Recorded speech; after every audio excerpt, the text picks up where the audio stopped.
जब श्री कृष्ण कौरवों के दरबार में शांति का प्रस्ताव लेकर गए तो उन्होंने बड़े सौम्य शब्दों में कहा, दुर्योधन, तुम पांडवों को केवल 5 गांव दे दो।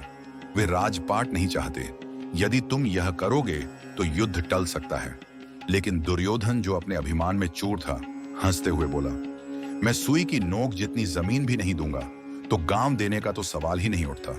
श्री कृष्ण ने कहा, दुर्योधन, क्यों अपनी माता और शिव भक्त गांधारी को अपने शव पर विलाप करने को विवश करना चाहते हो?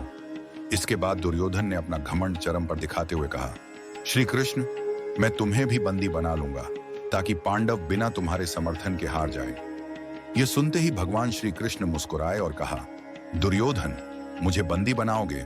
लो, बनाओ मुझे बंदी।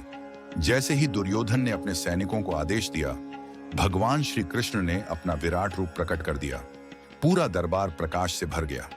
श्री कृष्ण के विराट रूप में हर कोई उनके भीतर ब्रह्मांड, देवता, ग्रह और अनगिनत रूप देख सकता था। उनके तेज से दुर्योधन और दरबार के अन्य लोग अंधे जैसे हो गए। दुर्योधन, जो कुछ पल पहले तक उन्हें बंदी बनाने की बात कर रहा था, अब भय और आश्चर्य से कांप रहा था।